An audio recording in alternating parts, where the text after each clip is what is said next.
اور جب میرے بندے آپ سے میرے بارے میں سوال کریں تو کہہ دیجئے بے شک میں قریب ہوں، میں پکارنے والی کی پکار کا جواب دیتا ہوں جب وہ مجھے پکارے۔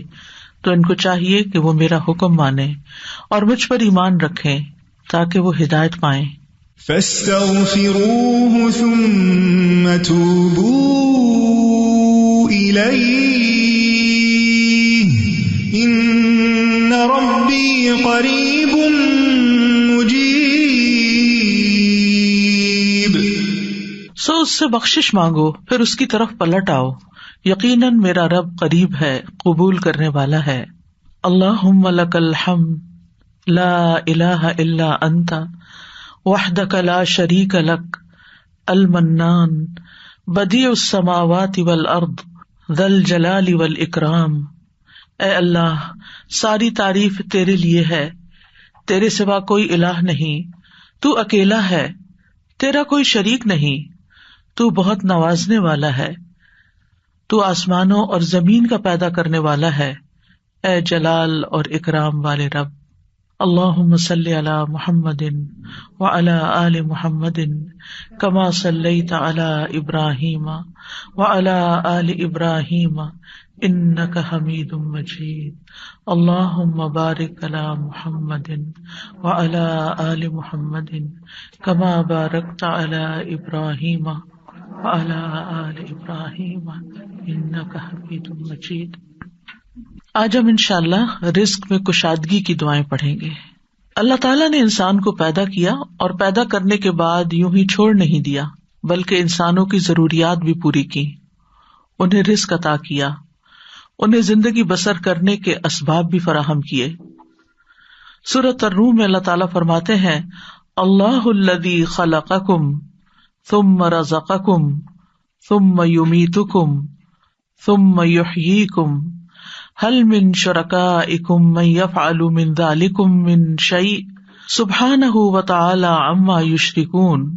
اللہ وہ ہے جس نے تمہیں پیدا کیا ہے، پھر تمہیں رزق دیا ہے، پھر وہی تمہیں موت دے گا، پھر وہی تمہیں زندہ کرے گا۔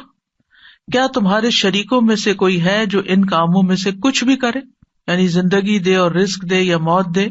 وہ پاک ہے اور بہت بلند ہے اس سے جو وہ شریک ٹھہراتے ہیں۔ تو اللہ سبحانہ تعالی رازق ہے اور اس کی صفت الرزاق بھی ہے، یعنی بہت زیادہ رزق دینے والا۔ اس نے آسمان و زمین کی تخلیق کے وقت ہی زمین کے اندر معیشت اور رزق کے وہ سارے سامان رکھ دیے تھے جس کی زمین والوں کو ضرورت تھی۔ یعنی جب اللہ تعالیٰ نے زمین کو پیدا کیا تو صرف اس پلانٹ کو نہیں پیدا کیا، بلکہ اس کے اندر اسباب رزق بھی پیدا کر دیے، اور جتنی بھی مخلوقات پیدا کی جو ان گنت ہیں، ہم گن نہیں سکتے۔ یعنی انسان تو انسان، انسانوں کے علاوہ جنات، پھر حیوانات، چرند پرند درندے، چیونٹیاں، کیڑے مکوڑے، سمندر کی مخلوقات جو ان گنت ہیں، جن کی صرف اقسام ہی ان گنت ہیں۔ تو صرف ان کو پیدا نہیں کیا بلکہ ان سب کے رزق کی جو ضروریات تھی وہ بھی زمین کے اندر رکھ دی۔ اور پھر آپ دیکھیے کب سے یہ زمین بنی ہے اور کب سے اس پر حیوانات موجود ہیں، اور وہ ہر روز کھا رہے ہیں، پی رہے ہیں، اپنی ضروریات پوری کر رہے ہیں۔ سبحان اللہ، یعنی انسان سوچے، اور اگر انسان اس کو شمار کرنا چاہے، گننا چاہے، تو آپ گن نہیں سکتے، آپ امیجن بھی نہیں کر سکتے کہ ہر روز کتنی مخلوق کیا کچھ نہیں کھا جاتی، اور پھر اگلے روز پھر، اور پھر دن میں صرف ایک بار نہیں، انسان تو حیوانوں سے بھی زیادہ کئی بار کھاتے ہیں، اور اللہ تعالیٰ دے رہا ہے اور دے رہا ہے اور دے رہا ہے، ہزاروں سال سے یہ سلسلہ چل رہا ہے، اور وہ سارے اسباب معیشت زمین کے اندر ہیں۔ یعنی ایسا نہیں کہ وہ کچھ کھا لیے تو پھر ختم ہو گئے، جیسے آپ اپنی فریج میں سے کچھ نکال لیں تو پھر دوبارہ تو وہ نہیں ملے گا جو آپ نے نکال لیا، لیکن اللہ کی زمین کے اندر جو کچھ ہے وہ آپ نکالتے جا رہے ہیں، اور پھر اللہ تعالیٰ دوبارہ ان میں سے پیدا کرتا چلا جا رہا ہے۔ نہیں، ایک ٹری جو آج ہمیں نظر آتا ہے، معلوم نہیں اس کے پیچھے کتنی ہی چین ہے ٹریز کی کہ جن کا یہ بچہ ہے جو آج ہمیں نظر آ رہا ہے۔ تو یہ اللہ سبحانہ تعالیٰ ہی کی قدرت ہے اور اس کی طاقت ہے اور اس کی پلاننگ ہے۔ اسی لیے ہم جب رب کا لفظ استعمال کرتے ہیں تو ہم کیا کہتے ہیں؟ خالق، پیدا اس نے کیا، مالک بھی وہی، مدبر بھی وہی، رازق بھی وہی۔ یعنی رب کے اندر رازق کا لفظ بھی آتا ہے، یعنی اللہ تعالیٰ کی صفت رزق بھی آتی ہے. اس نے صرف پیدا نہیں کیا، صرف وہ مالک ہی نہیں ان چیزوں کا، بلکہ ان کی پلاننگ بھی کرتا ہے، مدبر ہے. اور پھر اس کے ساتھ ساتھ اس نے ان سب کے رزق کا بھی اہتمام کیا. اور رزق تو ایک چیز ہے، اور بھی تمام ضروریات کا اہتمام کیا ہے. سورۃ ہود میں آتا ہے وَمَا مِن دَابَّةٍ فِي الْأَرْضِ إِلَّا عَلَى اللَّهِ رِزْقُهَا، زمین میں چلنے والا کوئی جاندار ایسا نہیں مگر اس کا رزق اللہ ہی کے ذمے ہے. وہ پرندوں کو ان کے گھونسلوں میں، درندوں کو ان کی گھات میں، مچھلیوں کو سمندر کی تہہ میں، چیونٹیوں کو ان کے بلوں میں رزق فراہم کر رہا ہے. اور رزق کا مالک بھی صرف وہی ہے. سب کچھ اس کے ہاتھ میں ہے، سب کچھ اس کے اختیار میں ہے. وہ جس کے لیے چاہتا ہے رزق کشادہ کر دیتا ہے، اور جس کو چاہتا ہے نپا تلا دیتا ہے، جس کے لیے چاہتا ہے تنگ کر دیتا ہے. ان اللہ یرزق من یشاء بغیر حساب. لیکن بندوں کے لیے حکم کیا ہے کہ وہ نکلیں، رزق کی تلاش کریں، اللہ سے رزق طلب کریں. فابتغوا عند اللہ الرزق واعبدوہ، سو تم اللہ ہی کے ہاں رزق تلاش کرو اور اسی کی عبادت کرو. حیوانات رزق کی تلاش میں نکلتے ہیں، پرندے اپنے گھونسلوں سے نکلتے ہیں، چیونٹیاں بلوں سے نکلتی ہیں، اور اسی طرح باقی مخلوقات بھی اپنے رزق کی تلاش میں سارا دن مارے مارے پھرتی ہے. صبح خالی پیٹ نکلتے ہیں اپنے گھونسلوں سے پرندے، اور رات کو پیٹ بھرے واپس لوٹتے ہیں. لیکن پیٹ بھرنے کے لیے ان کو محنت کرنی پڑتی ہے اور کوشش اور بھاگ دوڑ کرنی پڑتی ہے، جو وہ سارے کر رہے ہوتے ہیں. تو انسان کے لیے بھی لازم کیا ہے کہ اللہ کو الرازق سمجھتے ہوئے اس کے ساتھ ساتھ کوشش کرے، محنت کرے، بھاگ دوڑ کرے، اور پھر اس کے بعد اس کی عبادت کے لیے بھی وقت نکالے. پرندوں کی تو تسبیح کافی ہے، لیکن انسان کو عبادت کے مختلف طریقے سکھائے گئے ہیں. اس سلسلے میں آج کی دعا سورۃ المائدہ میں اللہ تعالیٰ فرماتے ہیں قال عيسى ابن مريم اللهم ربنا أنزل علينا مائدة من السماء تكون لنا عيدا لأولنا وآخرنا وآية وارزقنا وانت خیر الرازقین. عیسیٰ ابن مریم نے کہا اے اللہ، اے ہمارے رب، تو ہم پر آسمان سے ایک خوان اتار جو ہمارے پہلوں اور پچھلوں کے لیے عید ہو جائے، اور تیری طرف سے ایک نشانی ہو، اور ہمیں رزق عطا فرما، اور تو سب سے بہترین رازق ہے. اس آیت میں عیسیٰ علیہ السلام کے زمانے میں ایک خاص واقعے کی طرف اشارہ ہے. عیسیٰ علیہ السلام نے جب لوگوں کو اللہ تعالیٰ کی طرف بلایا تو حواریوں نے اس پر لبیک کہا، آپ پر ایمان لائے، اور ایمان میں مزید اطمینان کے لیے عیسیٰ علیہ السلام سے کہا کہ کیا آپ کا رب یہ کر سکتا ہے، اس میں یہ قدرت ہے کہ ہم پر آسمان سے تیار شدہ کھانا اتارے. یعنی ویسے تو اللہ تعالیٰ زمین سے رزق دے ہی رہا ہے، تو ہم چاہتے ہیں کہ وہ آسمان سے ہمارے لیے کھانے کے لیے ریڈی ٹو ایٹ ہمارے لیے ایک خوان اتارے، یعنی پورا دسترخوان نیچے آئے. تو عیسیٰ علیہ السلام نے انہیں اس مطالبے سے روکا اور اللہ سے ڈرایا، کیونکہ یہ ایک طرح کا معجزہ تھا، اور معجزہ طلب کرنے کے بعد اگر کوئی شخص اللہ تعالیٰ کی بات نہیں مانتا تو پھر اس کی سزا بہت سخت ہے. لیکن حواریوں نے اپنے مطالبے کی 3 وجوہات بتائیں کہ ہم کیوں چاہتے ہیں کہ ہمارے ساتھ ایسا ہو. ایک یہ کہ ہم فکر معاش سے آزاد ہو کر یکسو ہو کر اللہ کی عبادت کریں.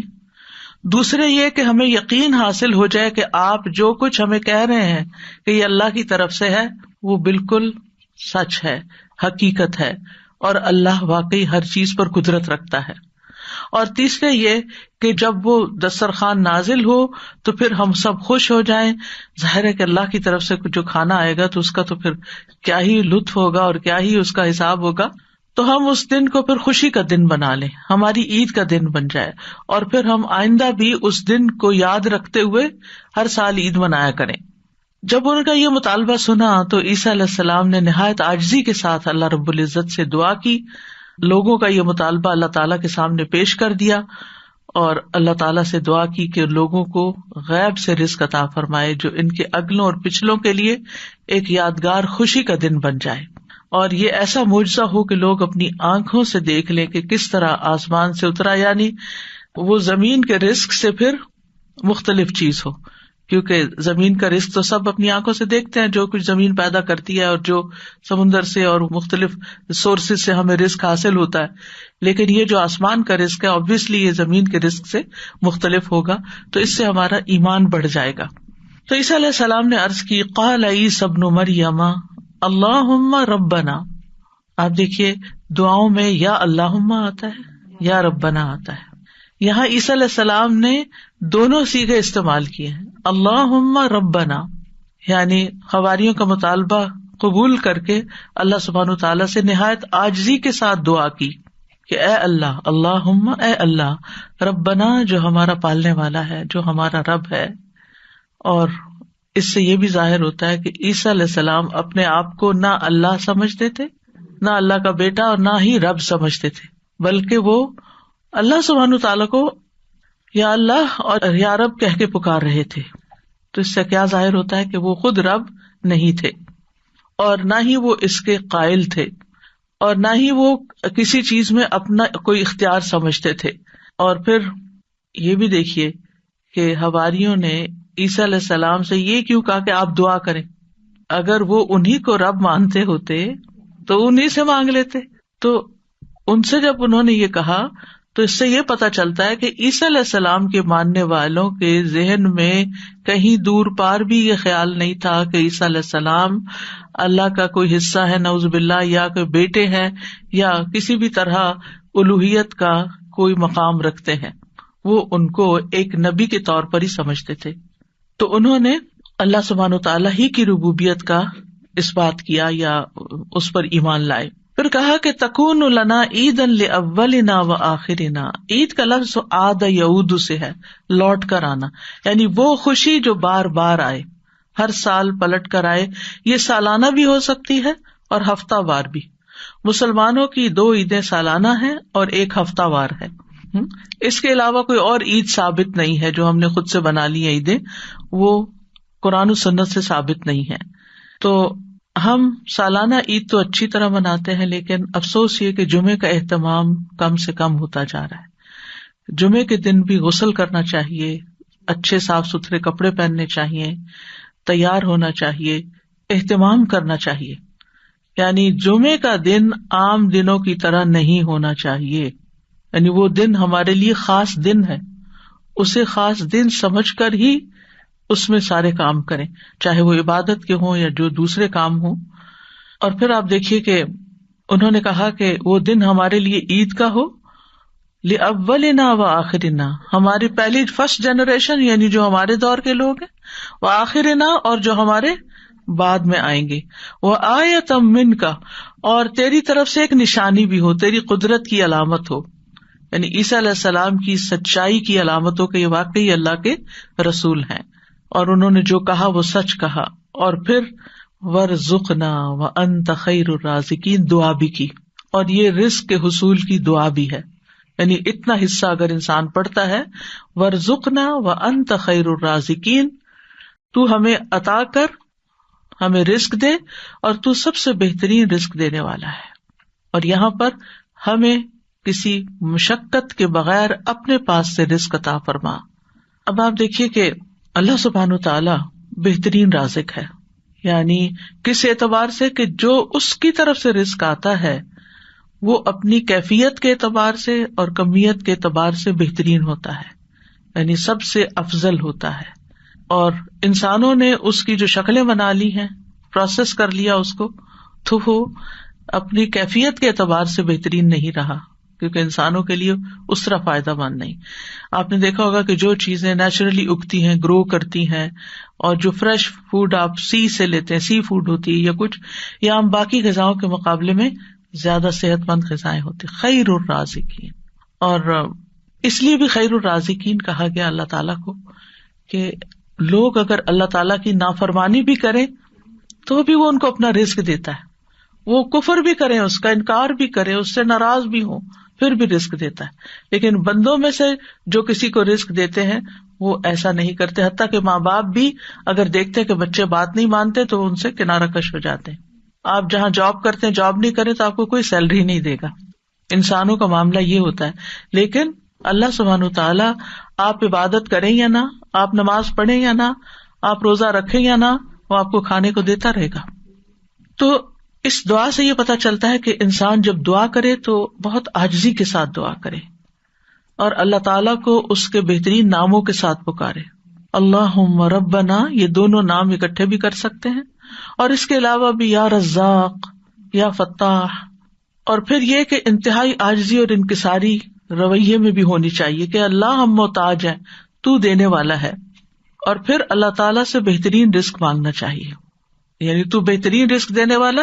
اللہ تعالیٰ کی صفت کو بیان کیا جا رہا ہے، یعنی ہمیں بھی ایک طرح سے انڈائریکٹلی کیا کہا جا رہا ہے کہ ہمیں بھی بہترین رزق عطا فرما.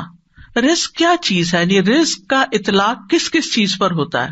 ابن منظور لسان العرب میں کہتے ہیں رزق سے مراد ہر وہ چیز ہے جس کے ساتھ ہر زندہ مخلوق کی زندگی قائم ہوتی ہے، یعنی جس پر زندگی کا انحصار ہوتا ہے، خواہ وہ چیز مانوی ہو یا مادی ہو.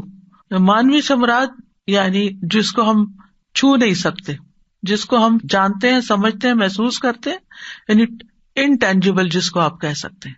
تو رزق دونوں طرح ہوتا ہے، ٹینجیبل بھی اور انٹینجیبل بھی.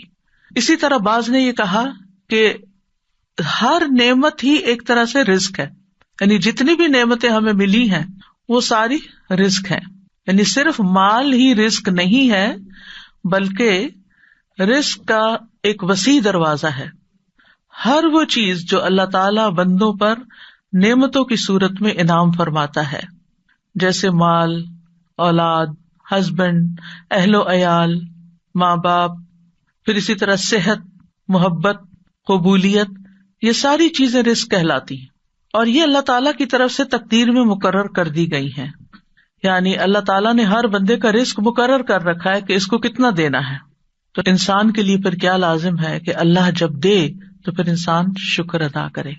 جیسے اوپر میں نے ذکر کیا کہ حصی اور مانوی دونوں اعتبار سے جو نعمتیں ہمیں ملی ہیں وہ رزق ہے، تو محبت بھی ایک رزق ہے.